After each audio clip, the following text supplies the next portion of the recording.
Namanya adalah Pancasila. Bicara Pancasila, mungkin banyak yang dibuat bertanya-tanya, siapa sosok di balik lambang burung Garuda dan apa makna di baliknya. Garuda Pancasila. Sebelum kita membahas itu, kamu juga perlu tahu simbol-simbol apa saja yang terdapat pada Garuda Pancasila yang melambangkan sila-sila dalam Pancasila. Mulai dari sila pertama yang menggunakan simbol bintang tunggal, lalu sila kedua yang menggunakan simbol rantai emas, sila ketiga menggunakan simbol pohon beringin, sila keempat kepala banteng, dan sila kelima padi dan kapas. Sedangkan perisai di dada Garuda Pancasila berwarna dasar kanan kiri merah putih dan di tengah berwarna hitam berbentuk persegi empat dan lengkung di bagian bawahnya sebagai lambang Ka'bah dan hijir Islam. Tapi jangan salah membacanya, ternyata di balik lambang-lambang itu tidak boleh dibaca sembarang atau sampai terbalik. Dimulai dari lambang bintang di tengah turun ke rantai, naik ke pohon istana atau pohon beringin, kemudian belok kanan turun ke kapas dan padi. Cara membaca lambang ini ternyata juga punya makna yang mendalam dan punya hubungan yang erat dengan Islam. Karena dibaca memutar maka bisa dihubungkan dengan tawaf seperti mengelilingi Ka'bah.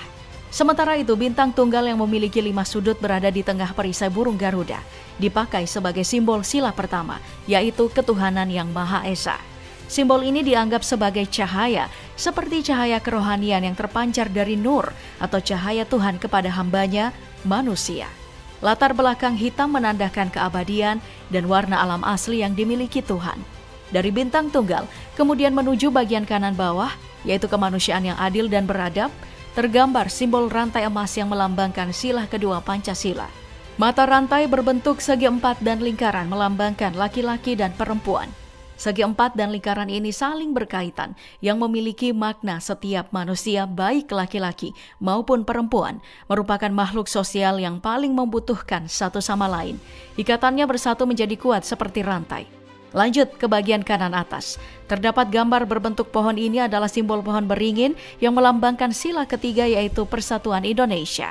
Lambang pohon beringin merupakan simbol bernaung atau tempat berteduh karena pohon ini tumbuh besar dan subur. Dapat diartikan bahwa dalam negara kesatuan Republik Indonesia, rakyat yang hidup di dalamnya dapat berteduh dengan aman. Akar dan sulur yang dimiliki pohon beringin menjalar ke segala arah. Ini bermakna dengan keragaman suku bangsa yang menyatu di bawah nama Indonesia. Kemudian belok ke kiri ada kepala banteng atau bagian kiri atas perisai, terdapat simbol kepala banteng yang melambangkan sila keempat Pancasila, yaitu kerakyatan yang dipimpin oleh hikmat kebijaksanaan dalam permusyawaratan perwakilan. Arti filosofi kepala banteng adalah binatang sebagai hewan sosial yang suka berkumpul.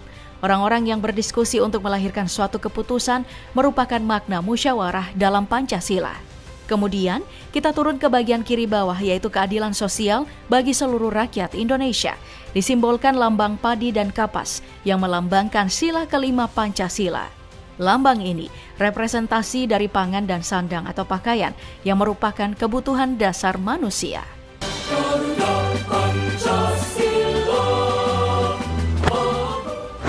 Pita putih merupakan lambang garis Katulistiwa. Kaki Garuda Pancasila menggenggam pita yang bertuliskan Bhinneka Tunggal Ika.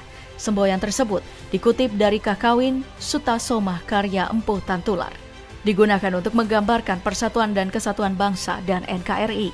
Kalimat pada lambang Garuda Pancasila itu memiliki makna, walau berbeda-beda tetapi sejatinya tetap satu kesatuan, mengikat beraneka ragam budaya, bahasa daerah, ras, suku bangsa, agama, dan kepercayaan.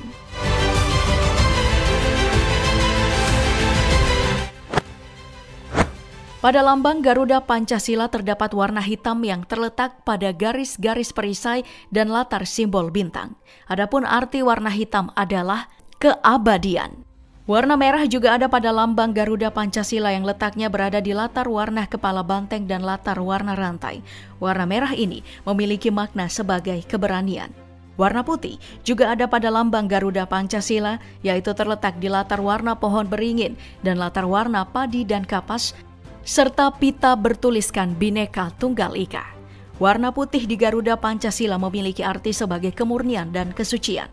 Hampir semua lambang burung Garuda Pancasila warnanya adalah kuning. Selain itu, warna kuning juga berada di simbol padi dan simbol rantai. Warna kuning pada lambang Garuda Pancasila berarti kemegahan dan kebesaran. Simbol pohon beringin dan simbol kapas pada lambang Garuda Pancasila terdapat warna hijau. Adapun makna dari warna hijau tersebut adalah kesuburan dan kemakmuran.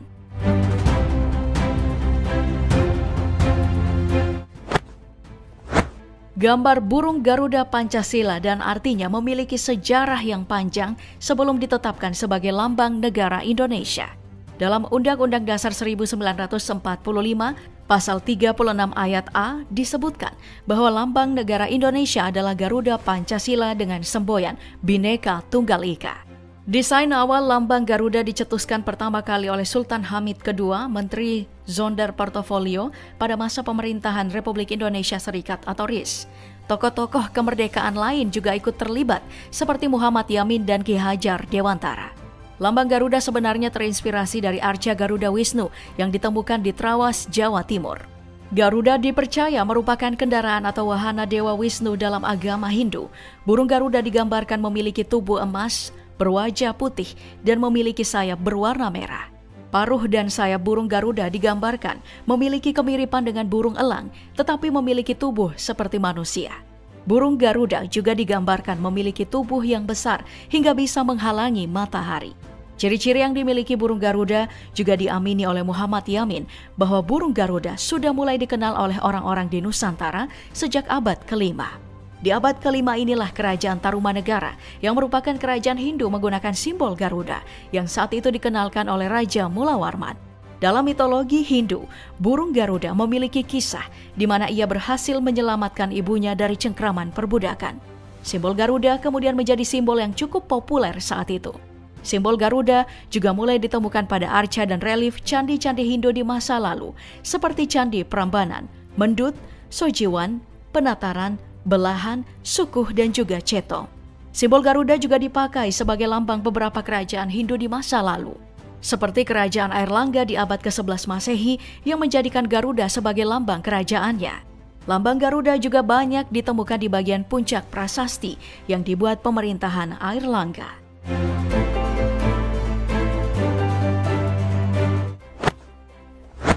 Sejarah lahirnya Pancasila berawal dari kekalahan Jepang pada Perang Pasifik di tahun 1945. Jepang yang sudah mulai merasa terancam saat itu mencari perhatian warga Indonesia dengan menarik simpatik dan menjanjikan kemerdekaan serta mendirikan lembaga untuk melancarkan misi itu. Jepang mulai mengatur siasat dengan membuat Dokuritsu Junbi Chosakai atau yang lebih dikenal dengan nama Badan Penyelidik Usaha-Usaha Persiapan Kemerdekaan Indonesia atau BPUPKI. BPUPKI pun membuat sidang pertama kali tanggal 29 Mei sampai 1 Juni 1945. Ia tak tanggung-tanggung membuat rapat sampai 3 hari demi membuat rumusan negara.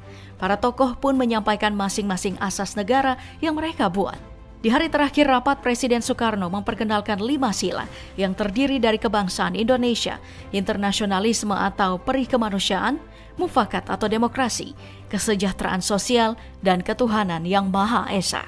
Di momen ini juga yang menjadi saksi lahirnya Pancasila. BPUPKI lalu sepakat untuk membentuk Panitia 9 yang bertugas untuk merumuskan Pancasila sebagai dasar negara. Ada Soekarno, Dr. Andus Muhammad Hatta, Mr. Amaramis, Mr. Muhammad Yamin, Ahmad Subardio, lalu ada Abi Kusno Soryo Suyoso, Abdul Kahar Musakar, Agus Salim, hingga Kiai Haji Abdul Wahid. Hasil pembahasan mereka kemudian dituangkan dalam Piagam Jakarta 22 Juni 1945. Yang pertama, ketuhanan dengan kewajiban menjalankan syariat Islam bagi pemeluk-pemeluknya. Lalu kedua, kemanusiaan yang adil dan beradab, persatuan Indonesia. Lalu yang keempat berbunyi, kerakyatan yang dipimpin oleh hikmat kebijaksanaan dalam permusyawaratan perwakilan. Dan yang terakhir berbunyi, keadilan sosial bagi seluruh rakyat Indonesia. Namun, isi Pancasila ini masih menjadi perdebatan. Saat itu Jela Tuharhari menyampaikan keberatan terutama pada sila yang pertama. Akhirnya setelah melalui berbagai perdebatan di tanggal 18 Agustus 1945, Muhammad Hatta membacakan rumusan akhir pembukaan Undang-Undang Dasar Negara. Salah satunya perubahan kalimat pada dasar negara menjadi hanya negara berdasarkan ketuhanan yang Maha Esa. Perubahan ini kemudian dianggap sebagai rumusan akhir Pancasila yang dikenal dengan nama Pancasila. Pancasila kemudian dinyatakan sah sebagai dasar negara Indonesia dalam sidang BPUPKI. Namanya adalah Pancasila. Sebelum lambang Garuda dipakai, dilakukan sayembara oleh Menteri Priyono sebagai pelaksana keputusan sidang kabinet tersebut. Maka terpilihlah 2 karya perancang lambang negara terbaik, yaitu karya putra sulung Sultan Pontianak ke-6, Sultan Hamid II, dan karya sang pelopor Sumpah Pemuda, Prof. Mr. Muhammad Yamin. Namun karya Sultan Hamid II yang diterima oleh pemerintah dan DPR. Alasannya karena rancangan karya Muhammad Yamin mengandung unsur pengaruh Jepang yang menyertakan sinar-sinar matahari pada rancangannya. Demi mematangkan dan menyempurnakan konsep perancangan yang telah dipilih, Presiden RI Soekarno dan Perdana Menteri Muhammad Hatta melakukan dialog intensif dengan Sultan Hamid II sebagai perancang utama. Kesepakatan pun terjadi. Pita pada cengkraman Garuda berwarna putih polos dengan semboyan Bhinneka Tunggal Ika menggantikan rancangan pita merah putih sebelumnya.